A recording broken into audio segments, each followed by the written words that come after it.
I'm Taylor Zarzour, and this is the OTP. Tighten up. You know, Victory Monday. I love a Victory Monday. Yeah? I really do. It just feels good to see all of the hard work come to fruition. That's the thing about sports, not to get philosophical at this point in the show, because we're just getting started here. Just getting started. But the thing about sports is that there is a gratification factor when you finally accomplish your goal. And the goal is to win a ball game. Like, it's not a complicated thing, but so incredibly gratifying when you see the hard work and all of the frustrating moments and the adversity and all of that come together, and then all of a sudden you get the win. You feel so good. It's like the ultimate high that you can feel is your team getting a win. So I'm sure that Titans fans are feeling that today. They're feeling that relief, that sense of, okay, here we go. And you know that Coach McCoy is, and I can't wait to hear from him and talk to him on a Victory Monday. Yeah, I know he'll be alongside with us here coming up in just a minute. It's a really good point that you make, because the result of winning has such a great impact on all the people that are connected to the Titans. Mm-hmm. Let's start at the very top. As soon as I come off the elevator from floor 5 in Huntington Bank Field and go down to the first floor to go into the Titans locker room to talk to Coach McCoy, first person I see, Amy Adams-Strunk. Mm-hmm. And she just has the biggest smile on her face, and she's so fired up. She wants to high five. You know, Ken Adams is there as well, one of our other owners. Burke Nihill, the president of the team. Chad Brinker are there, all of them. And they're just so excited, Amy. And then you go into the locker room, and it's the same thing. All of the players felt that way as well. So you're right. Yeah, it's just a good feeling, and obviously the players are excited. They're seeing the fruits of their labor, and then I mean, just walking through the building, there is a different vibe in Ascension St. Thomas Sports Park today than there has been in a while. And also, are there treats? Like, are there snacks or something? I hear most Victory Mondays there are treats. There's some molasses that is out on a counter out here. I'll take molasses. Molasses is good. It's a very holiday treat. I believe we have steaks downstairs. Okay, well, those aren't for us. But I like snacks. Like, those are for the players. There are different places that I have been over the year and here with the Titans over the years, and there's always an array of treats. You don't want a cowboy steak at lunch on Monday? No, I want like a cupcake. I want a cookie. In Baltimore, when I was there, they would have a different bakery bake a giant cake every time the Ravens won. Oh. I mean, that was a great time to be alive for me. Okay. I mean, I couldn't afford real food. I do have a lot of Snickers We've here. got Snickers. We've got Christie cookies. So we're good. Yeah. But, like, if someone wants to throw me a little, like a slice of pie, what am I going to do? Say no? We won a football game. Like, give me some treats. Understood. That's what I'm looking for. I understand. Snacks. What was your favorite part of the Titans win? Oh, there are so many good parts. Seeing a really strong run game was my favorite part, and I know that's like all of the parts, but it was something that we had talked about all week long, and it was such a point of frustration for the offense as a whole. Not just Tony Pollard and Tajay Spears, not just the offensive line, the collective. It was such a goal, and we've seen them do it in practice. We've seen them throughout the week, like, really work on that specifically. So to finally see that, the dam break, you know, to see Tony Pollard have a career day, I mean, it felt so good to do the thing that we knew whichever team could establish the run was the team that was going to win the football game, and that was the Tennessee Titans. And it's just the simplicity yet the effectiveness of it, to see this team just execute what they needed to do. That was my favorite part. On that piece of paper in front of you right now, it says Tony Pollard had 161 yards rushing in the game. That's a career high for him. Mm-hmm. He had 2 touchdown runs. One was 65 yards, the first one that he had. That's the longest run of his career. And it was pretty. It was just impressive. Had a couple of cutbacks. Van Jefferson with a great downfield block. Yep. It was great. And he's in his 7th year out of Memphis, and he's had 3 1,000-yard rushing seasons. And by the way, I think if you flip back to the first page of your entire packet there, it's going to tell you that he has over 700 yards rushing on the season. Pretty good. And so he's still got a shot. He's got a real shot, you know, that he could get to 1,000 yards before the end of this season. So it's a huge game by him. And everybody throughout this building, Amy, has been talking about how you've got to activate the ground game. That helps every single part of your football game and certainly your the offensive side of the ball. But defensively, it was a great performance. Special teams, you get a punt block in the game.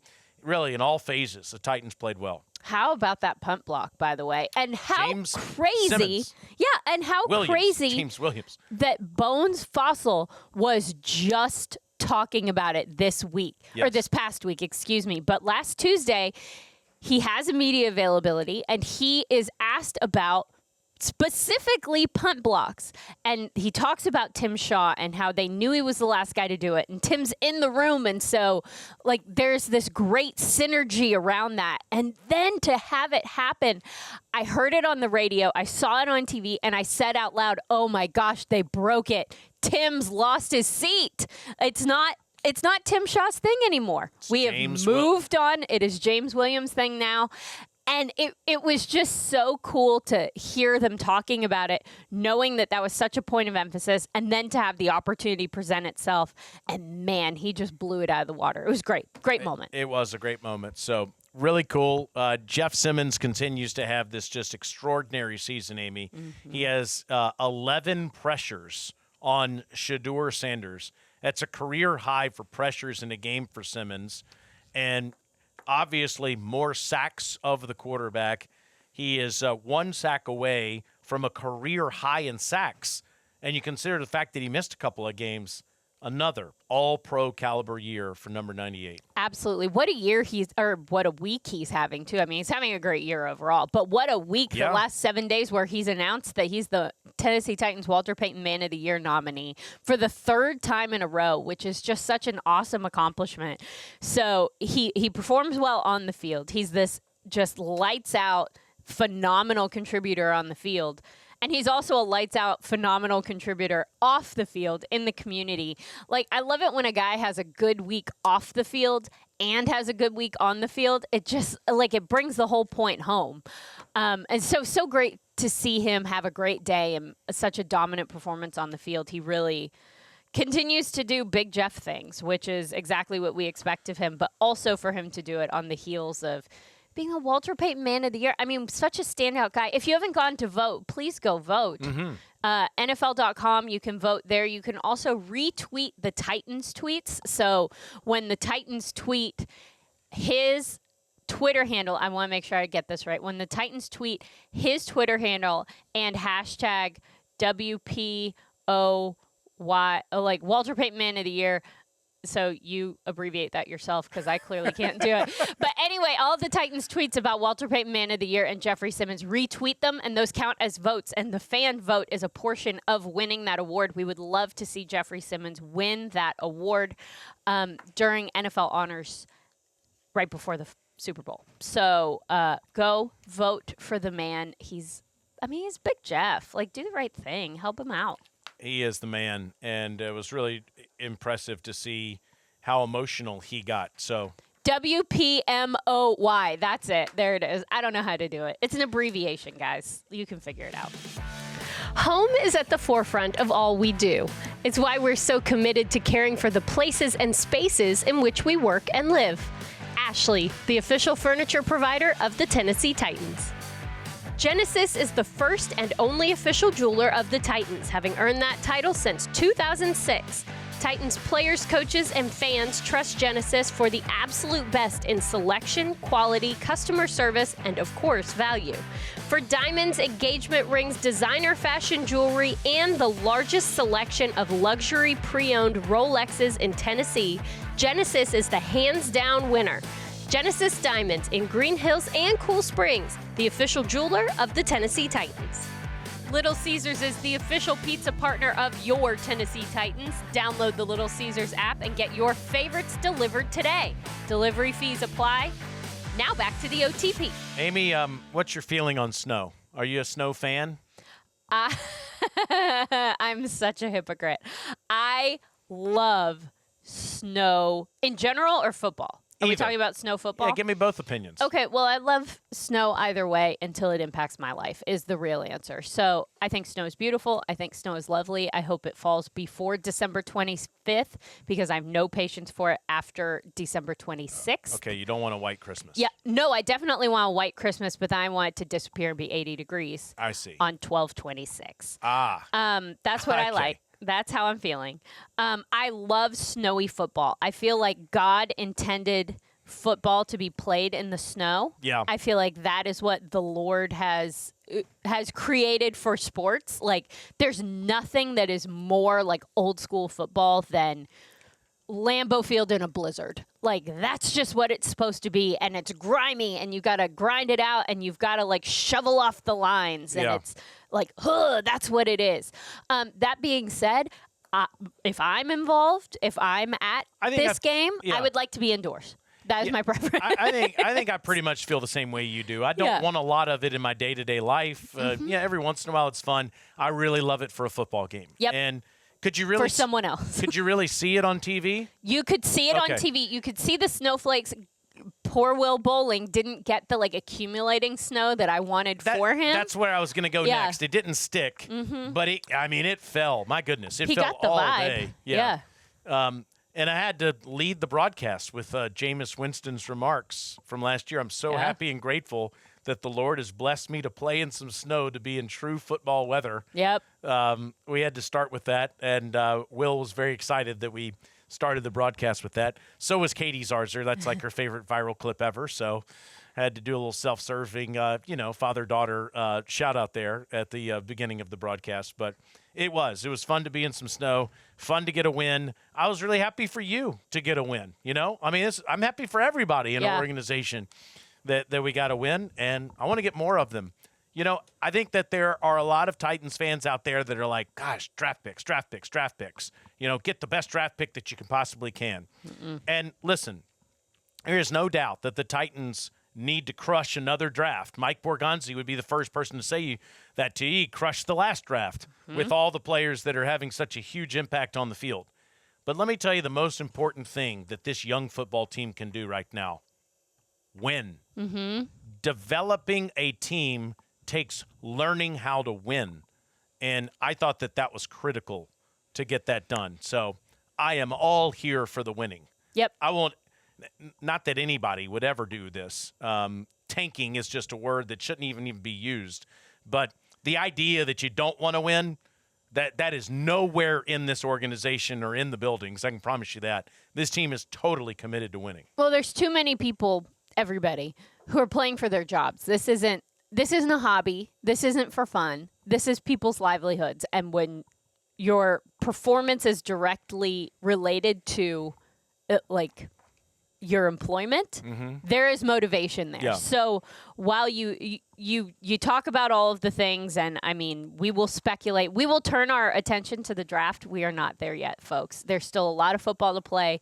There's still a lot of winning left to do, and there are a lot of people who are putting things on tape that will matter for their careers going forward. And so there's nobody who is interested in putting anything less than 100% their best work on tape, because regardless of where their future takes them, and I'm saying every coach, every player, every scout, every person in this building, you want to have a good performance because you want to continue in this role, in this world. Well said, my friend. So we're going to win. Let's keep it going. As much as we can. San Francisco 49ers coming up next. Hey, football fans, satisfy your halftime hunger with Snickers, and you could win sweet prizes this NFL season. Visit snickers.com/halftime to enter and view the official rules. Pick up Snickers at a Kroger near you. When you bring Hellman's creamy buffalo chicken dip to the watch party, you can cheer too loud, or block the TV, or be a couch coach, and no one will eject you from the game. That's a Hail Mayo. Hellman's, the official mayo of the Tennessee Titans. Titans fans, SeatGeek is the official primary ticketing partner of Tighten Up and here to help you experience all the action this season. SeatGeek makes it easy to find the perfect seats to the perfect game so you can be part of all the touchdown celebrations and momentum-shifting takeaways this season. Whether you're getting tickets to Titans games or to any live event in Nashville, SeatGeek is the place to do it. SeatGeek is the official primary ticketing partner of the Tennessee Titans. Hey Titans fans, with a Kroger Boost membership, you'll score big with double fuel points, free delivery, and lots more. Go to Kroger.com/boost for details. Kroger, the official grocer of the Tennessee Titans. Tighten up. Winning sure sounds fun, doesn't it, Coach? That was a great feeling in Cleveland on Sunday. Yeah, a great team win. You know, all three phases making plays, and you always talk about complementary football, but it was a great example of it. So just so happy for all the players, the coaches, everybody in this entire organization, the way they've worked, and this is long overdue. So it was a great win for everybody. Let me take you back to last week, because you had 3 straight games where you were so close and just couldn't come through, but you were right there in 3 straight games. And then maybe one of the most, if not the most disappointing performances of the year against the Jacksonville Jaguars. Well, hey, thanks for bringing that up. I appreciate that. The reason I bring it up is I was so impressed by you and the team in practice all week. I thought you had a great week of practice, and it had no carryover effect to Cleveland. I'm sure that was a big point, though, is to try to find a way to, hey, use this as a teaching tool, as you said on this show last Monday, and then flush it and move on. How'd you do that? Well, that's it shows about what type of people we have here in the organization. It's a great example of the way our players, our coaches, the way they've worked, and it's been that way from day one. And you're going to have, we struggled offensively of not making plays, the threes and outs, this and that, and then you just got to coach the guys up, and they got to learn from it and say, there's a certain standard you want to play by, and this is how we want to do it. And they come out and get off to the fast start, get the touchdown to start the game, and just the way they practice all week long, the way we were going to go through a jog through at the end of Thursday's practice, but Randy Jordan came up to me during the special teams period and said, hey, this is awesome out here right now. Guys are flying around, they're having fun. And then we said, okay, and I asked Jeff and a couple other guys, hey, you want to continue? They wanted to do it. And Randy and I kind of sat back there and watched these guys practice and finish 2 periods, and it was unbelievable, just their attitude. So I kind of had a really good feeling about this game Thursday after practice. And another thing that you did is you changed practice times in the last couple of weeks as well, too. Well, it's something I've always done other places. When I was in Carolina, Denver, San Diego, this is the way we practiced all the time. But I just know other places, like when I was in Jacksonville, towards the end of the year, we went to this schedule. And I think the players really like it. It gives them more time on the back end to get a little more treatments. And, you start cutting back a little bit on the reps and everything like that. So it's really to help the players. Coach, on this show last week, you said we've got to run the football better. Yeah. That has got to be the number one thing we do if we're going to be successful. We talked about it in the pregame show leading in to the broadcast on Sunday. Well, 184 total yards rushing, 161 of those coming from Tony Pollard, which is a career high, 2 touchdown runs, including the 65-yarder, the longest run of his career. How did they do it? Well, I think it was 11 guys doing their job, and I think we committed to it. We went into the game. We're going to have a mindset we have to run the football, especially playing with someone like Myles out there. You can't just drop back and throw it like we've done other games as many times. So you've got to have a running game. But it's a great example to everybody that in this league, in the NFL, you have to consistently run the ball. And it's not always going to be pretty, but you just keep pounding the ball, keep running explosive plays. And, Tony had the explosive one, but it's just a great team effort by the offense of everyone doing their job. And Myles Garrett did have a sack in the game late in the second quarter. It didn't hurt the team necessarily that badly, and you came out in the second half and you continued the momentum that you had offensively of neutralizing Garrett, one of the best players, if not the best players in the National Football League. Can you give us a sense, Coach? You were talking a little bit about this yesterday. Do you run at him when he's such a powerful force? How do you figure out a way to neutralize him during the game? Well, there's a good mix, and we had plenty of runs that were going to go away from him. But then again, there's going to be certain plays you're just going to call it and run it.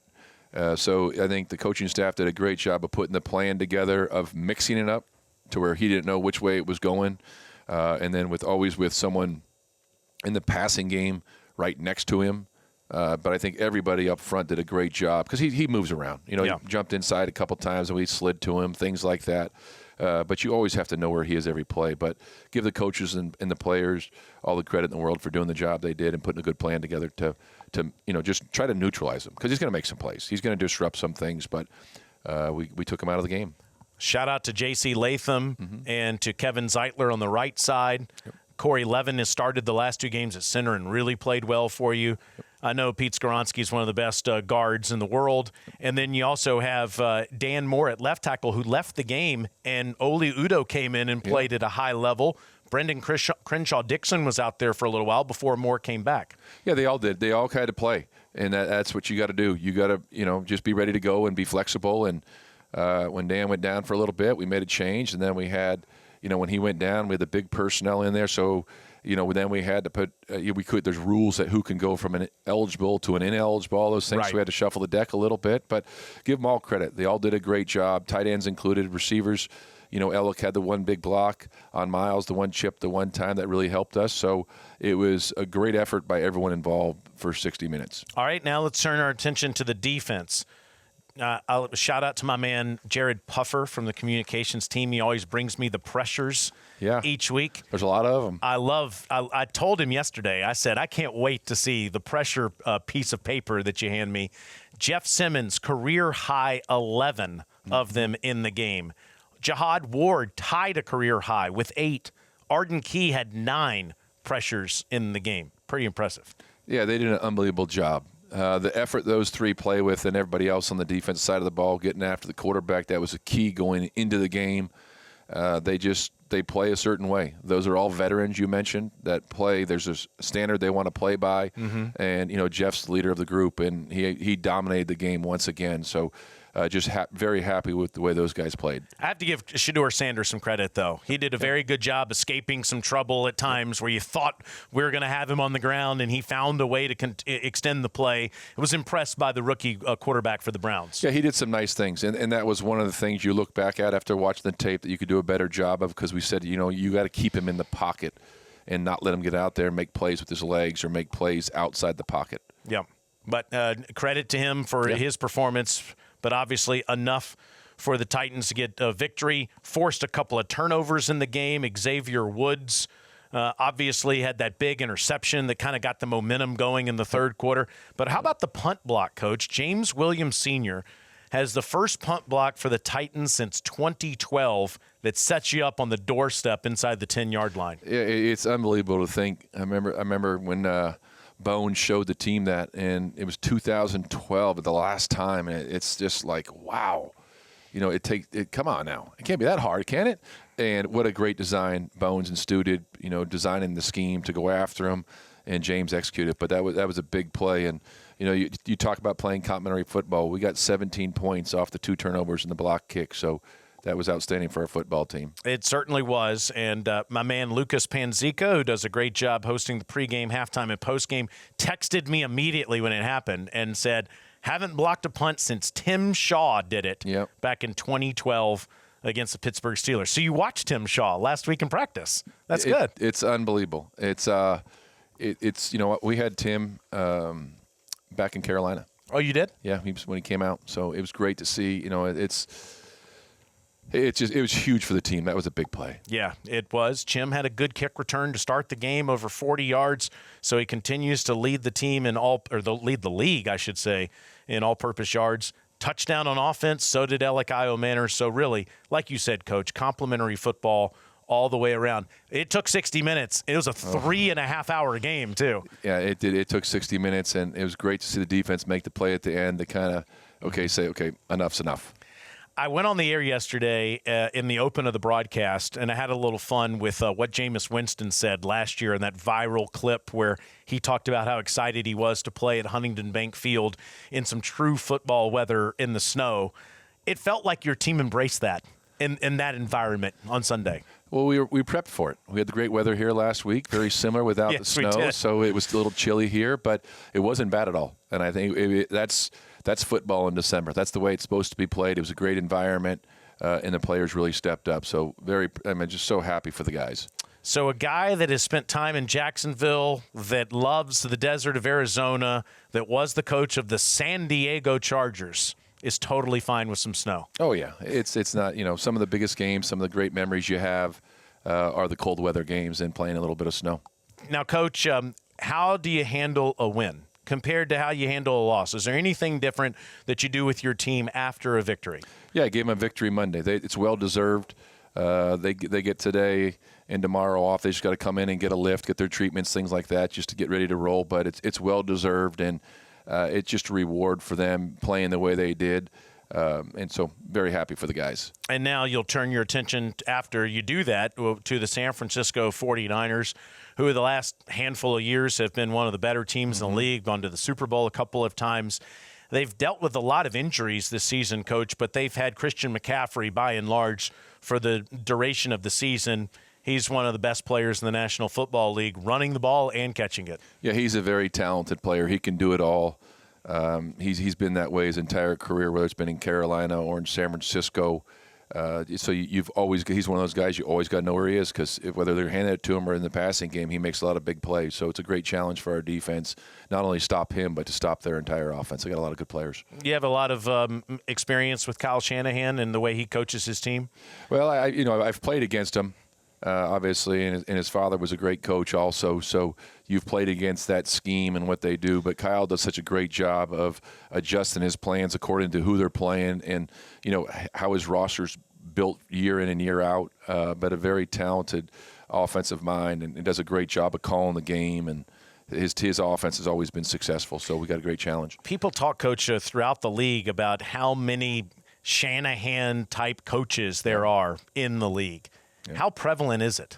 Well, it's a great system, and I was with Coach Shanahan back in Denver in '95, and you see all the coaches that were on that staff, Gary Kubiak, that went on, and it just keeps going on and on to all the young guys.